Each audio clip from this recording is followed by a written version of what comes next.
Tá aí o Paulo Amarante falando diretamente de que Montevidéu é aí que você está, meu querido Paulo Amarante, todo elegante aí que Estou em Montevidéu, estou em Montevidéu. Esfriou um pouquinho, aí eu tive que botar aí, uma roupinha mais fria, deu uma colocou um virada no blazer aí. tempo.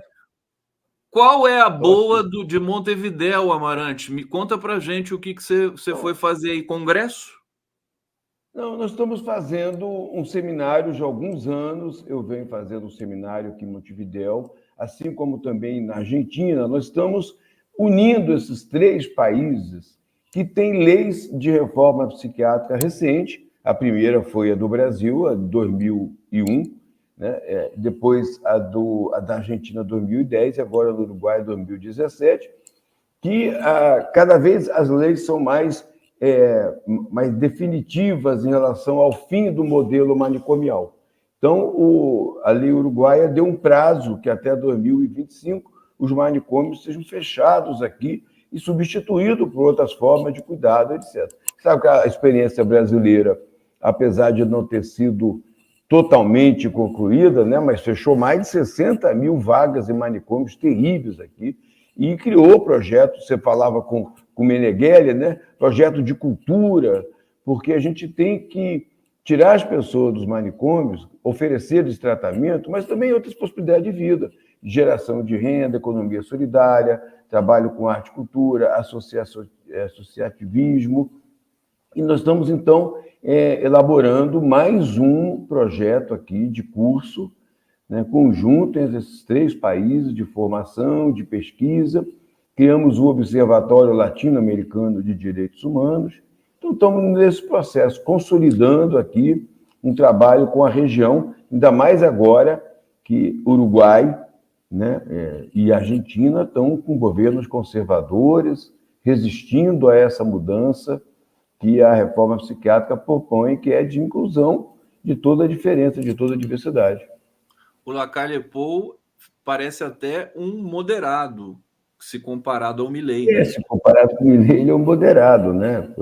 Mas o Milei, você viu que o Milei ele já deu para trás em quase tudo que ele falou que ia fazer, fechar o Banco Central, dolarizar a economia, cortar relações com o Brasil. Ele já votou. Já condenou o Lula. A infelicidade, né? Ele nomeou pessoas realmente temerárias aí, pessoas com ligações com o nazismo, para setores importantes do governo, com a ditadura. Isso aí pode ser um perigo muito grande. Você tem uma ligação histórica com a Argentina, não tem, Amarante? Acho que você me falou isso outra vez. Você já jovem, você já ia para a Argentina trabalhar? Exatamente. Não é? Eu vim para a Argentina pela primeira vez em 1974, com o Congresso Argentino de Psiquiatria, que era uma associação progressista na época, porque tinha muito mais influência da psicanálise, dos direitos humanos, das práticas comunitárias, do que da indústria farmacêutica, que hoje, como quase toda associação psiquiátrica no mundo, é financiada e é dominada pela indústria farmacêutica. E aqui em 74, a primeira vez que eu vim, o hotel onde tinha o congresso foi fechado pelos militares, porque queriam prender uma psiquiatra marxista, uma psicanalista, Marie Langer, famosa Mimi Langer. E, a partir daí, eu comecei a vir. Depois, organizamos os encontros da Rede Alternativas à Psiquiatria, né, que vieram Guattari, Roberto Castel, Franco Rotelli, Franca Basaria, várias pessoas do mundo inteiro participaram aqui desse seminário. E depois ajudei, com as mães da Praça de Maio, a criar os congressos internacionais de direitos humanos e saúde mental. Fui condecorado, né, com o título de doutor honoris causa das Mães da Praça de Maio, recebi o título da Hebe de Bonafini, e começamos esse trabalho, fizemos por vários anos. E agora, então, mais recentemente, eu criei a Rede Latino-Americana e Caribenha de Direitos Humanos e Saúde Mental. Temos uma rede importantíssima, rolando aí pela América Latina, do México para baixo, passando aí pela América Central. Como é que é o nome da rede? Rede Latino-Americana e Caribenha de Direitos Humanos e Saúde Mental. Não tem uma sigla, o nome é esse mesmo. Nós chamamos LARID. Né? LARID. quando fala a rede, né? E a gente colocou direitos humanos na frente para exatamente falar, não se trata só de defender os direitos humanos de pessoas com diagnóstico psiquiátrico, mas sim de entender o quanto que a questão das etnias, do gênero, de sexualidade, outras questões, outros recortes, né, que são identitários das pessoas, tem a ver com o campo da saúde mental. Quantas pessoas passam por sofrimentos, constrangimentos, por ser negro, por ser LGBT, por ser, né, indígena, entendeu? Originário, como eles falam aqui. Então, isso é muito importante. A gente construiu uma rede que ela transborda o campo da saúde bastante.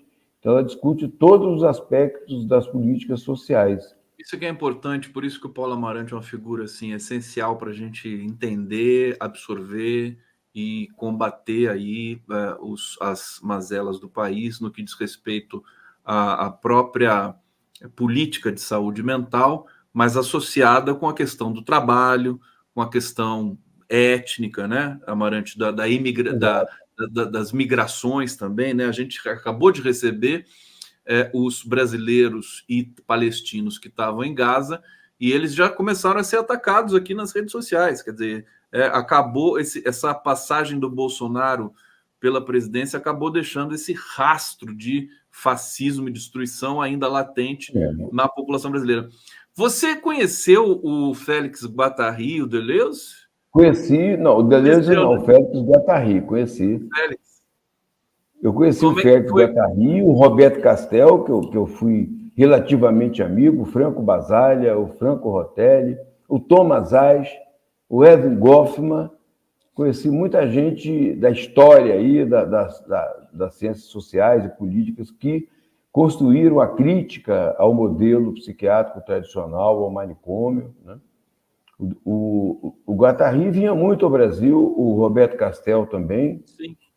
Tem uma revista, não sei se da USP, que o Guattari entrevista o Lula. Você lembra disso, não? Lembro. Eu não lembro qual é a revista, eu lembro.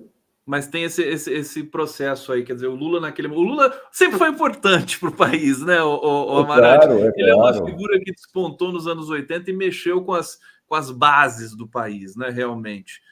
Isso é um relato importante também, acho que do seu ambiente de leitura de mundo, né?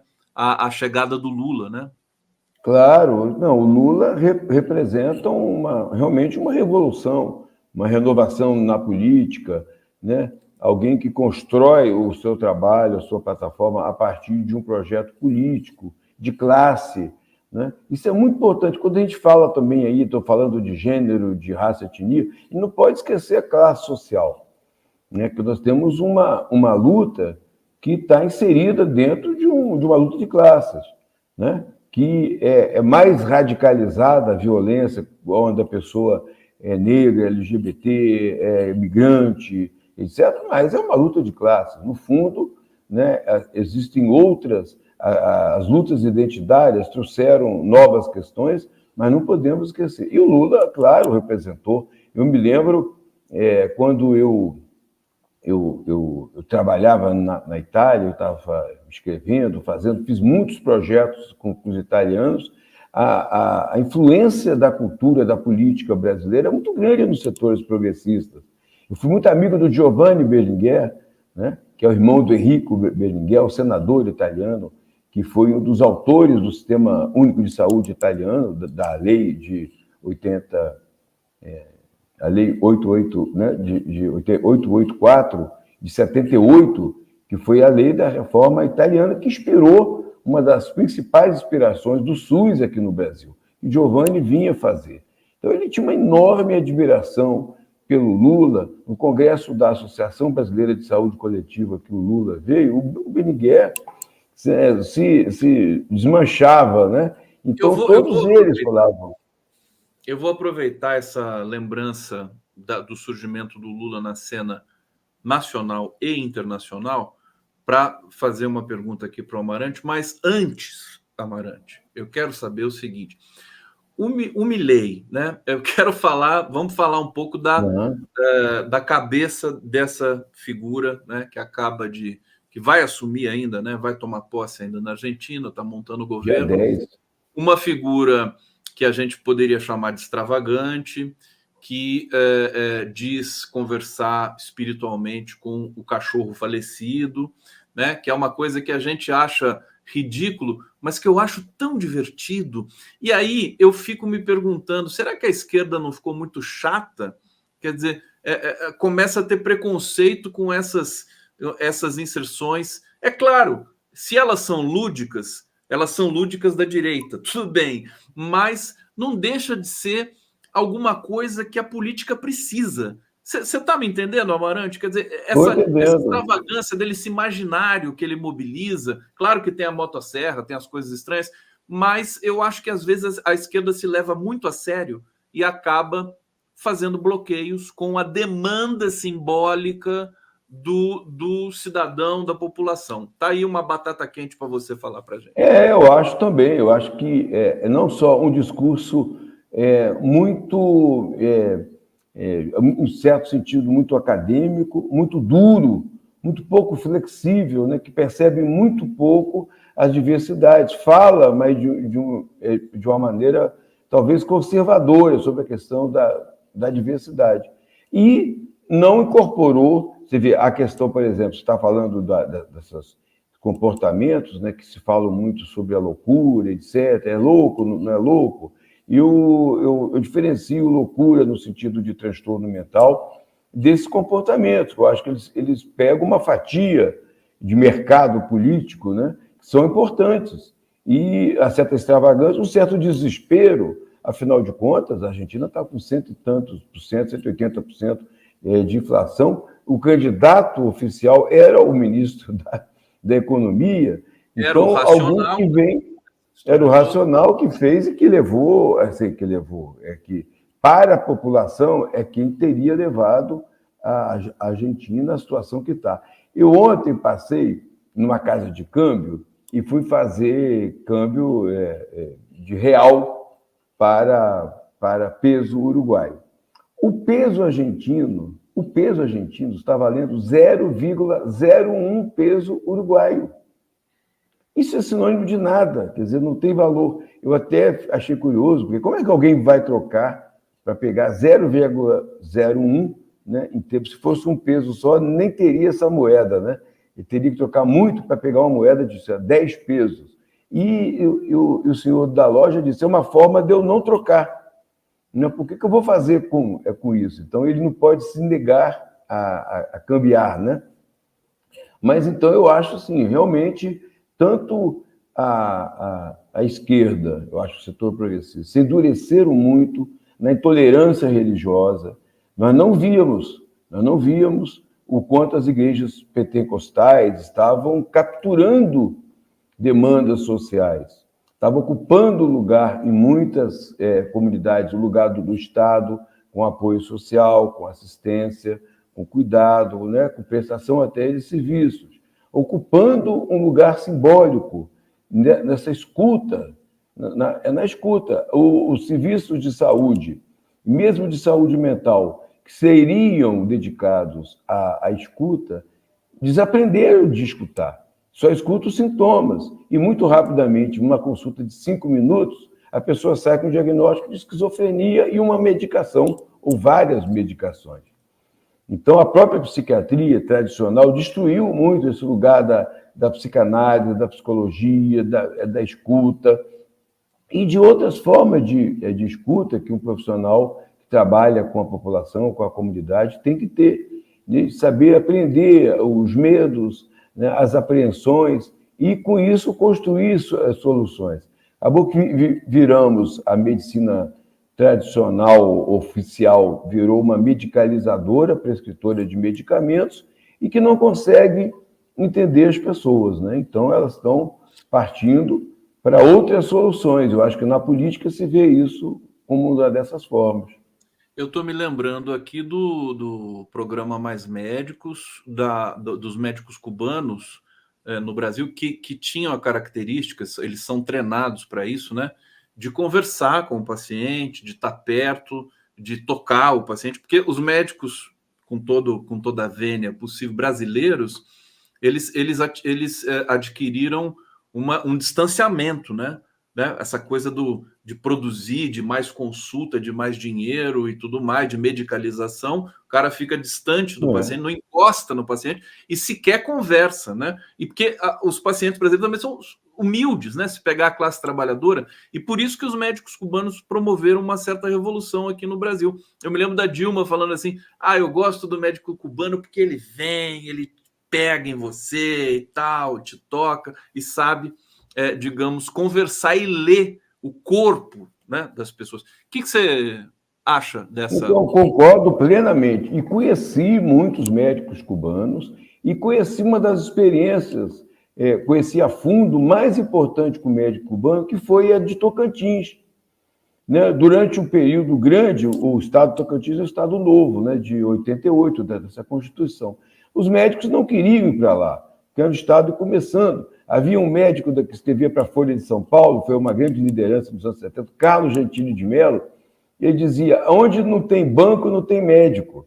Ele brincava com isso. Você faz um mapa dos bancos pelas cidades que não tem banco, não tem médico. Ou seja, o médico vai onde o dinheiro está. Então, os médicos não queriam ir para o interior, como não querem ir para a periferia, não querem ir para o subúrbio. Né? Não vale a pena. Quando teve esse desastre em Petrópolis, né, eu até associei muito com esse desastre aí da Braskem, as pessoas perdem a casa, perdem a referência, perdem o céu, elas perdem o território, elas perdem a vizinhança. Então, é um desastre humano muito profundo quando acontece esses desabamentos, terremotos, né? Esse caso aí você tem que sair de casa, etc. E eu fui convidado pela Fiocruz para montar uma equipe para trabalhar em Petrópolis. Os médicos não queriam ir, achavam pouco. Né? Então, eles não estão pensando no sofrimento humano, na necessidade de criar. Eu acabei trabalhando com os Médicos Sem Fronteiras, né? E uma equipe de muitos outros profissionais, e uma médica. Então, o médico realmente perdeu essa relação com o humano. Né? Isso leva a que ele vira um prescritor meramente. Que é esse desafio que a gente tem de enfrentar agora, quer dizer, o capitalismo ele esgarça todo o processo social, né? Quer dizer, o acúmulo de riqueza de um lado e a pauperização de outro lado. Essa experiência de Petrópolis que você está falando foi da última enchente que teve lá? Foi da última enchente. Há 3 anos atrás morreram quase 300 pessoas. Né? Muitas perderam 2, 3 familiares. Né? Mas uma coisa impressionante, assim, que a gente às vezes não entende, né? Teve uma senhora, inclusive, que não foi de lá, mas foi de Mariana, falou comigo: eu perdi o céu, porque ela tinha um lugarzinho na casa dela que desabou, onde ela chegava do campo e sentava ali. E ela, ali naquele momento, ela se recompunha, né? Psicologicamente, fisicamente.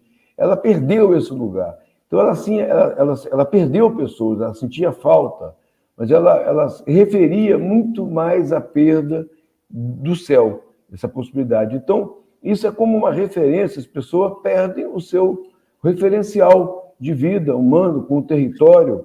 Né? Isso é muito trágico. A metáfora hoje que circula por aí é perder o chão, né? A pessoa perdeu o chão. Perdeu o chão, ela perdeu o céu. Perdeu o céu e o chão. Evacuadas lá de Maceió, literalmente perderam o chão em função, enfim, de uma empresa que não teve responsabilidade ali na extração dos minérios. Exato. Que estão aqui abaixo daquela região. Meu querido Amarante, comentários aqui. Elizabeth Beth Andrade: fui ao Tuca num evento com o Guattari, apresentei a ele nossa radioclipe, uma rádio pirata montado na cozinha da minha casa. Ele pediu muitos detalhes e curtiu muito nossa experiência. Olha que bacana. Célia Lacerda: ver e ouvir o Paulo Amarante me lembra o deputado mineiro Paulo Delgado, suas importantes lutas pela implantação do sistema antimanicomial. Participei desde o início. O Paulo Delgado foi um político presente nessa questão, né? Paulinho, eu posso ter a oportunidade de chamá-lo de Paulinho Delgado, né? Desde o início acompanhei o processo, participamos da elaboração da lei, porque o Paulo apresentou uma lei que foi construída por um coletivo, né? Isso foi muito interessante, né? Ele apresentou a lei, foi o nosso porta-voz, mas a lei foi construída pelo movimento antimanicomial. Paulo Amarante, chegamos ao final aqui do nosso papo. Voou, passou muito rápido. Eu quero te agradecer, você fazendo o esforço aí de falar com a gente nas suas viagens pela América Latina, pela América do Sul. Você está de volta semana que vem para o Brasil? É um prazer. Volto porque segunda-feira começa a 5ª Conferência Nacional de Saúde Mental em Brasília, que não existe desde 2010. É o grande evento que você está se preparando há muito tempo aí para esse evento. Exato. Tem pessoas do Brasil inteiro no processo de participação, de eleição, que passa dos serviços para a cidade, né? Eleição municipal de delegados, depois para o Estado, e agora vai ser a etapa final, a etapa nacional. Desculpa, repete para a gente aqui a data desse evento. É de 11 a 15 de dezembro. De 11 a 15? Conferência Nacional de Saúde Mental. Em que lugar que vai ser no Rio? Em Brasília. Em Brasília. Vai ser em Brasília. As conferências são sempre em Brasília, com exceção da saúde indígena, que em geral são em terras, em comunidades indígenas. Todas as conferências. Maravilha. Você vai poder estar aqui conosco na terça-feira? Vou me organizar lá para, na hora do programa, até, quem sabe, já dar alguma atualização do que está discutindo. Temos uma pauta bem tensa, a questão do enfrentamento das comunidades terapêuticas, do retrocesso do modelo manicomial, que foi muito estimulado no último governo, e nós temos que enfrentar isso tudo, seguir no nosso processo aí de inclusão, de transformação, né? Porque nós não falamos só de tratamento psiquiátrico, falamos de cidadania, de direitos humanos, de dignidade. Essa é a nossa luta. Paulo Amarante, muito obrigado. Obrigado a todos que acompanharam aqui o 11 News. Estaremos de volta amanhã, pontualmente às 11 horas, para mais uma rodada de informações, críticas, análises, e continue com a nossa programação na TVT, nas redes sociais, no YouTube, no Twitter e no Facebook.